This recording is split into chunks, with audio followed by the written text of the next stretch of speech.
فيلم النهاردة بعنوان أسان، فيلم تايواني رشح لجائزة الأوسكار سنة 2019. الفيلم بيتكلم عن أب بيرتكب جريمة قتل لحماية أسرته، والأسرة بتتكون من 4 أفراد: الأب والأم وولدين.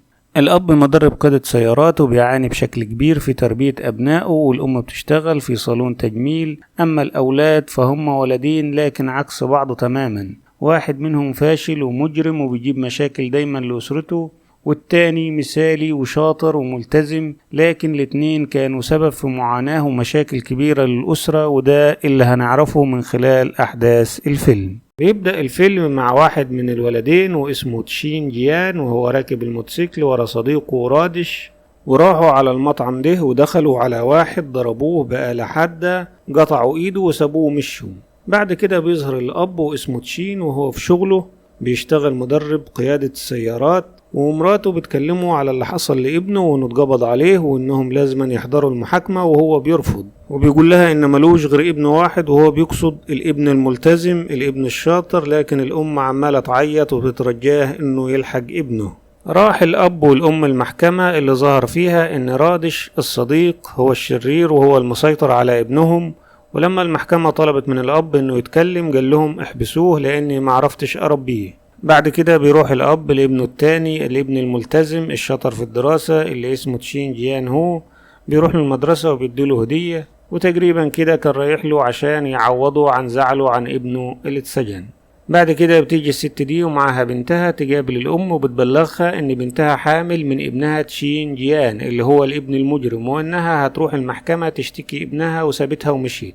بعد كده بنرجع لتشين جيان اللي هو أول ما دخل السجن جات المجموعة دي وهم زمايله في الأوضة وبدأوا يغلسوا عليه، والأخ ده خنقه من رقبته كان هيموته، فتشين جيان استناهم لحد ما ناموا وبدأ يضرب فيه. بعد كده بنرجع للأب اللي جاله الراجل ده وهو أبو الولد اللي قطعوا له دراعه في المطعم، وبيقول للأب إن المحكمة حكمت له ب15 مليون تعويض وهو لازم يدفعهم. فالأب قال له مفيش أي فلوس وإنه مش هيدفع حاجة، فالراجل شخط فيه وقال له أنا مش هسيبك وهروح لمديرك في الشغل وهعمل لك مشاكل. بعد كده بنرجع لتشين جيان في السجن وهو بيتعاقب بعد الخناقة مع زملائه، وجات لأمه في زيارة فطلب منها كمية كبيرة من الأكل. هنعرف بعد كده أنه طلب الكمية دي عشان يعمل عزومة لزملائه في الغرفة عشان يصلح العلاقات معهم. بعد كده بيظهر هو الولد المثالي، وبتجيله البنت دي زميلته اللي بتتعرف عليه وبتصاحبه وبيبان عليها انها معجبة بيه، وبيدور بينهم حوار بنفهم منه ان الابن المثالي ده اللي ابوه وامه فرحانين بيه جدا مش مبسوط وحاسس باغتراب، يعني حاسس انه لوحده في الدنيا ومحدش فاهمه. بعد كده بتيجي البنت دي اللي هي حملت من تشين جيان واتخانقت مع امها، فراحت عند ام تشين جيان، والمرة دي كان ابوه موجود، فلما عرف بحكاية الحمل اتعصب وغضب وطلب من مراته انها تطردها، لكن مراته قالت له ما ينفعش، فهو قال لها ان ابنك لسه بيجيب لنا متاعب حتى وهو في السجن، وسمعتهم البنت وهم بيتخانقوا فطلعت عشان تمشي، لكن الام منعتها، ودخل ابنها المثالي في اللحظة ديت وشاف اللي بيحصل. بعد كده جه الراجل ابو الولد اللي دراعه اتقطع التاني وبيطالب بال15 مليون من ابو تشين جيان، وركب معاه العربية وهو بيدرب واحد على السواقة، فابو تشين كرشه ونزله من العربية وقال له مالكش حاجة عندي، روح خدها من تشين في السجن. فالراجل نفذ تهديده وخد عربية الصرف الصحي وراح للمدير بتاعه في الشركة وسخم الدنيا صرف صحي لحد المدير مجاله وعرف كل حاجة، ونده على الأب وقال له يتصرف في المشكلة دي لأنها تخصه. وخد الراجل وراحوا المكتب، واضطر أبو تشين جيان إنه يدفع له 600 ألف مؤقتا، وبكده الأب لسه بيدخل في مشاكل بسبب ابنه. بعد كده بتظهر الأم وهي بتدخن ومتوترة، وبيجيلها ابنها المثالي بيسألها مالك، بتقول له إن البنت الحامل عاوزة تزور تشين جيان في السجن وهي مش فاضية، فقال لها ولا يهمك أنا هوديها، وخدها وراح السجن، لكن الحراس منعوها من الدخول لأنها ملهاش صفة ولسه مش متجوزة تشين جيان.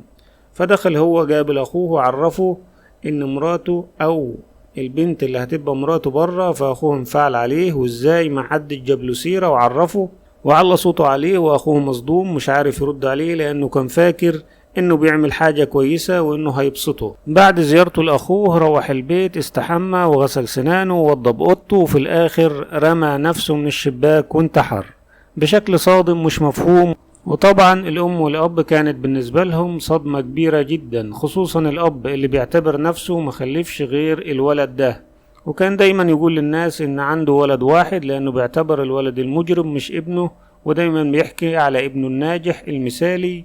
دلوقتي المثالي مات انتحر، ما فضلوش غير ابن واحد اللي هو كرهه، وكان باين عليه الكره لما ابنه جه يحضر جنازة أخوه وأبوه بيبصله بغضب. بعد كده بنرجع لتشين جيان في السجن، اللي موت أخوه عمل له مشكلة وخلى تصرفاته في السجن مش مظبوطة، فاضطروا يحطوه في غرفة منفردة، وجاله الراجل ده وكلمه عن أخوه وإن هو حاليا الابن الوحيد للعائلة ولازم يتماسك عشانهم. فتشين جيان قال له إن العائلة مش عاوزاه، هم عاوزين ابنهم الأفضل، وإن أخوه كان أفضل منه في كل شيء، كان شاطر ووسيم ومطيع وكله كان بيحبه، وإنهم عاوزيني أكون زيه وأنا مش هقدر أكون زيه.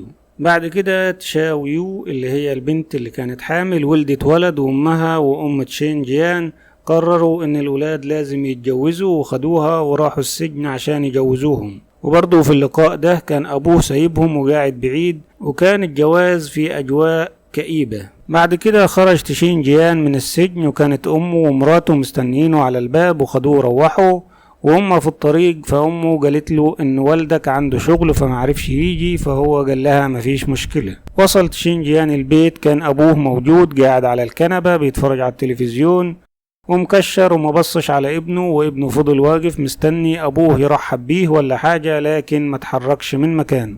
بعد كده بدأ تشين جيان يدور على شغل وراح أكتر من مكان، بس لما بيعرفوا إنه لسه طالع من سجن الأحداث بيرفضوا يشغلوه، لكن هو استمر في التدوير لحد ما لقى شغل في مغسلة سيارات.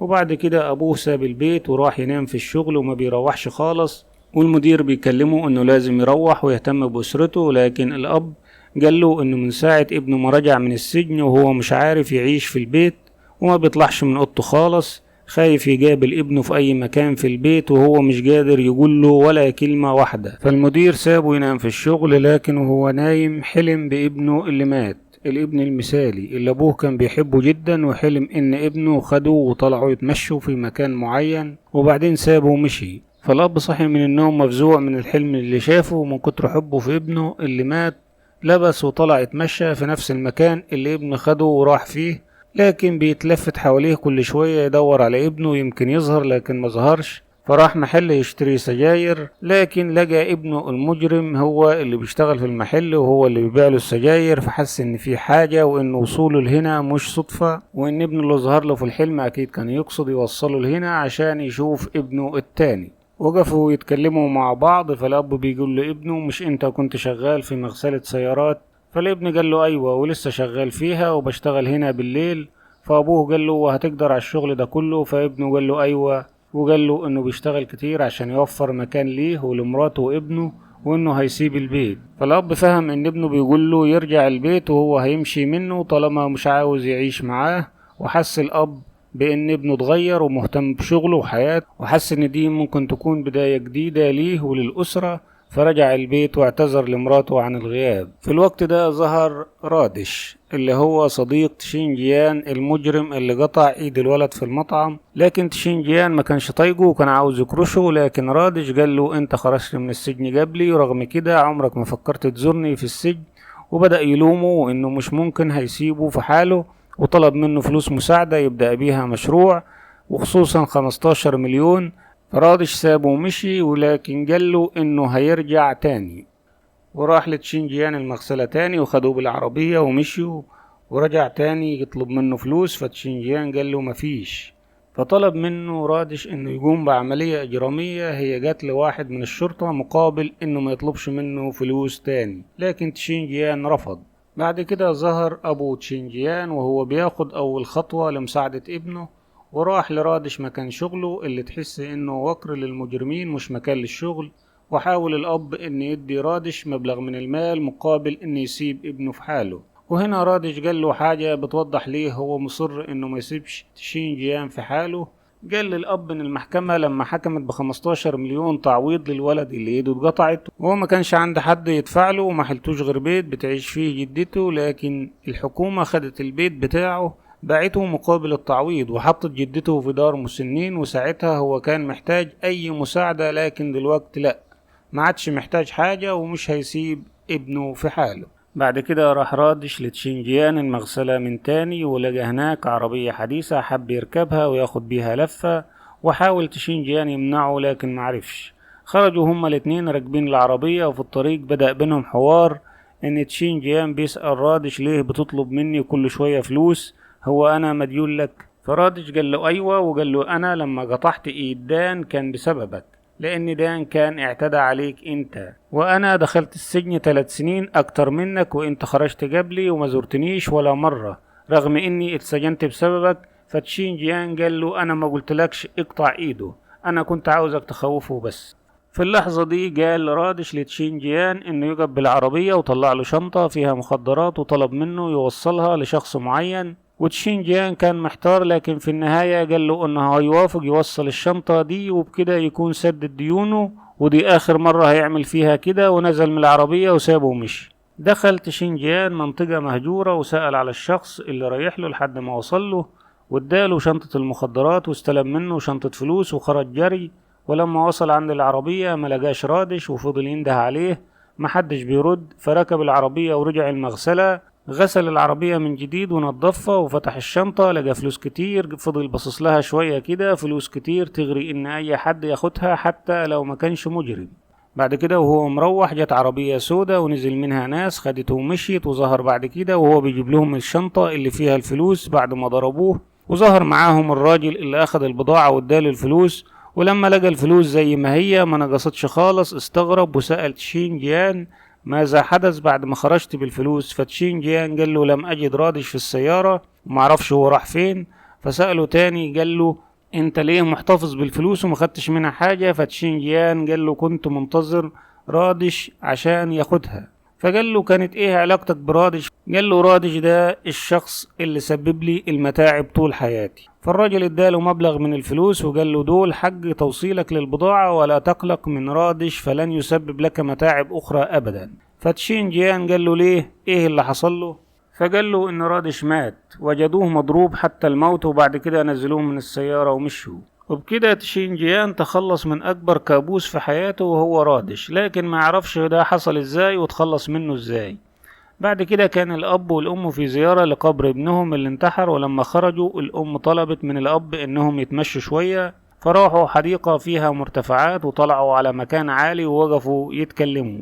في الحوار ده الام بتتهم الاب انه فقد ابنه الاول وما بيعملش حاجة عشان يحمي ابنه التاني، وانه فشل في حماية ابنائه.